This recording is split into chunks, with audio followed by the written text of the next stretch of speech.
Hello दोस्तों, स्वागत है आपका ऑनलाइन क्लासेस में। और आज के इस अध्याय में अपन पढ़ने जा रहे हैं प्रिंसिपल्स ऑफ टीचिंग इंग्लिश, जो कि रीट लेवल फर्स्ट और रीट लेवल सेकंड दोनों के लिए बहुत महत्वपूर्ण है। तो दोस्तों बने रहिए मेरे साथ।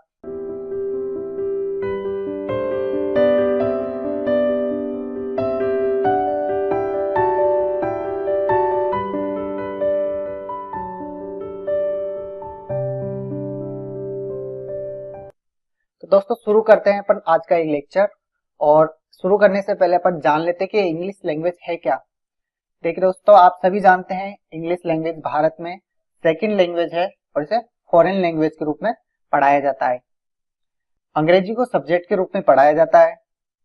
अंग्रेजी भाषा को वैश्विक भाषा से भी जाना जाता है, यानी विश्व में ज्यादातर इंग्लिश भाषा बोली जाती है। अंग्रेजी भाषा का उद्भव इंग्लैंड से हुआ है।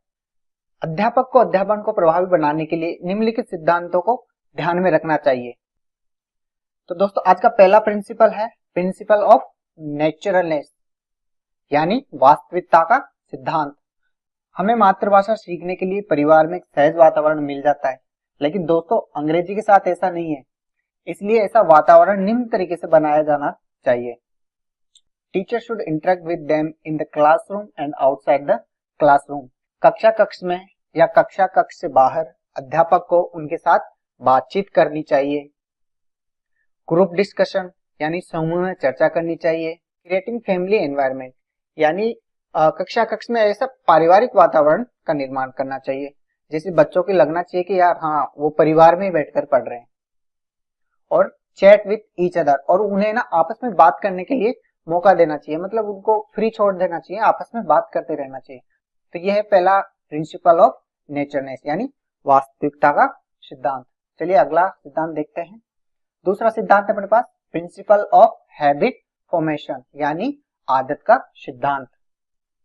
भाषा सीखना अनिवार्य रूप से एक आदत निर्माण प्रक्रिया है, यानी कोई भी भाषा सीखना मतलब एक तरीके से आदत का निर्माण करना है। इसलिए विद्यार्थियों में इन आदतों का निर्माण किया जाना चाहिए। कौन कौन सी आदतें? हैबिट ऑफ रिपीटिंग यानी दोहराने की आदत, हैबिट ऑफ रीडिंग यानी पढ़ने की आदत, हैबिट ऑफ गोइंग लाइब्रेरी यानी पुस्तकालय में जाने की आदत, यानी पुस्तकालय में जाकर उस भाषा से संबंधित और कुछ एक्स्ट्रा पढ़ने के लिए। अगली है हैबिट ऑफ करेक्ट प्रोनाउंसिएशन यानी शुद्ध उच्चारण की आदत। दोस्तों बहुत जरूरी होता है एक भाषा का शुद्ध उच्चारण करना। हैबिट ऑफ कंसल्टिंग डिक्शनरी यानी शब्दकोश को देखने की आदत। और अगला है habit of reading newspaper and magazine यानी हमें समाचार पत्र पत्रिका आदि पढ़ने की क्या होनी चाहिए? आदत होनी चाहिए। अगला अपना प्रिंसिपल है प्रिंसिपल ऑफ मोटिवेशन यानी प्रेरणा का सिद्धांत। दोस्तों बहुत ही इंपॉर्टेंट सिद्धांत है, क्योंकि भारत में देखा जाए तो इसी मोटिवेशन की बहुत कमी है। क्योंकि दोस्तों जब कभी भी हम इंग्लिश बोलने की कोशिश करते हैं तो सामने वाला यूं बोलता है, क्यों अंग्रेजी झाड़ रहा है, बोलता है ना दोस्तों, मतलब अंग्रेज चले गए और अंग्रेज छोड़ गए, तो ऐसे मोटिव किया जाता है। तो इस तरीके से तो कोई सीख नहीं पाएगा। इसलिए दोस्तों मोटिवेशन का जो प्रिंसिपल है वो बहुत ही इंपॉर्टेंट है। प्रेरणा का सिद्धांत किसी भी भाषा को सीखने के लिए महत्वपूर्ण भूमिका निभाता है। अध्यापक के द्वारा बालकों को समय समय पर निम्न प्रकार से हम प्रेरित कर सकते हैं, जैसे by using audio visual aids like picture chart and gramophone recording, यानी टीचर के द्वारा एक ऑडियो वीडियो विजुअल दिखाकर या कोई चार्ट दिखाकर या ग्रामोफोन में उनको रिकॉर्डिंग सुनाकर प्रेरित करना चाहिए। By doing different activities like speaking reading writing, यानी बच्चों को स्पीकिंग करवाना, रीडिंग करवाना, राइटिंग करवाना, ऐसे करवा के हम बच्चों को मोटिव कर सकते हैं। बाय प्रिपेयरिंग टीचिंग एड, और खुद टीचर विभिन्न प्रकार के टीचिंग एड्स की सहायता से बच्चों को क्या कर सकता है? प्रेरित कर सकता है। तो ये था अपना principle of motivation.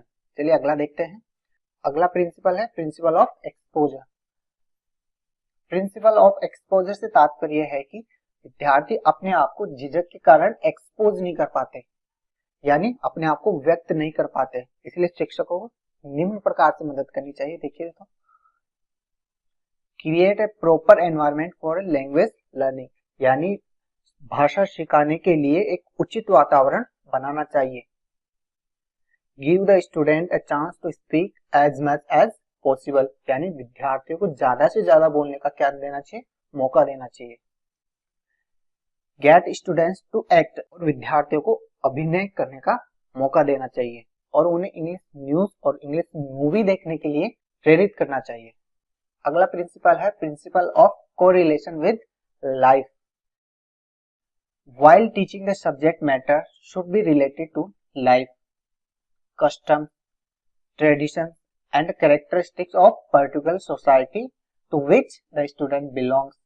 The teacher should create situations like real life to convey the meaning of words and sentence of English language. यानी विषय वस्तु पढ़ाते समय उसे जीवन परंपराओं, रीति रिवाजों और समाज की मुख्य विशेषताओं से जोड़कर बताना चाहिए, जिससे विद्यार्थियों का संबंध होता है।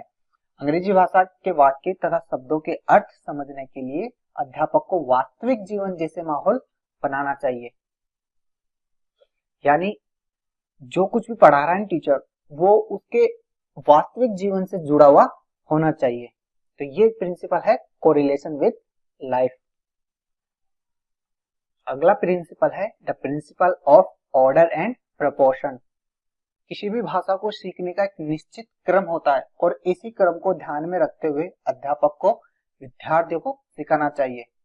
पहला होता है लिसनिंग, यानी किसी भी भाषा को सीखने के लिए सबसे पहली स्टेप क्या होती है, लिसनिंग। दूसरी स्टेप होती है स्पीकिंग, यानी पहले हम किसी भी चीज को सुनते हैं और फिर बाद में बोलते हैं। और तीसरा है रीडिंग, रीडिंग यानी उसके बारे में पढ़ते हैं। और अंतिम है राइटिंग। दोस्तों आप सभी को पता होगा, शॉर्ट में बोलते हैं इसको LSRW। नेक्स्ट है अपनी principle of learning by doing, यानी करके सीखने का सिद्धांत। दोस्तों इसके अंदर इसमें एम्फेसाइज लर्निंग बाय डूइंग, यानी करके सीखने पर जोर डाला जाता है। This is the best way to learn foreign language, यानी यह विदेशी भाषा को सीखने का सर्वोत्तम तरीका है। Can be learn quickly and easily by practicing, यानी अभ्यास करने से जल्दी और आसानी से सीखा जा सकता है। Students should listen to words and sentence and then write them in a notebook, यानी विद्यार्थियों को शब्द को और वाक्य को सुनना चाहिए और फिर स्वयं उसको नोटबुक में नोट करना चाहिए, यानी जितना हो सके उतना खुद को करना चाहिए। देन डू अदर एक्शन, यानी इसके बाद में फिर अन्य क्रियाएं करनी चाहिए, यानी सबसे पहले खुद को करना चाहिए और फिर बाद में और एक्टिविटीज इससे जुड़ी हुई करनी चाहिए। अगला प्रिंसिपल है अपने पास principle of using mother tongue, यानी मातृभाषा का प्रयोग। Every child learn mother tongue from his childhood, यानी प्रत्येक बालक अपने बचपन से मातृभाषा सीखता है। Mother tongue help in learning any other language, और मातृभाषा किसी भी दूसरी भाषा को सीखने में मदद करती है। Where the child does not understand, teacher should use mother tongue, यानी बालक को जहां समझ में नहीं आए वहां अध्यापक को मातृभाषा का यूज करना चाहिए। Use of mother tongue should be limited, और मातृभाषा का उपयोग सीमित होना चाहिए, क्योंकि दोस्तों अगर मातृभाषा का ज्यादा उपयोग किया जाएगा तो वह अंग्रेजी या किसी भी दूसरी भाषा को सीखने में बाधा उत्पन्न करता है। अगला सिद्धांत है प्रिंसिपल ऑफ ड्रिल, यानी अभ्यास का सिद्धांत। दोस्तों एक कहावत आपने सुनी होगी, प्रैक्टिस मेक्स मैन परफेक्ट, यानी अभ्यास से ही हम परफेक्टनेस को पा सकते हैं। Language is an art and it can be learn through regular practice, यानी भाषा क्या है, एक कला है तथा इसे नियमित अभ्यास से सीखा जा सकता है।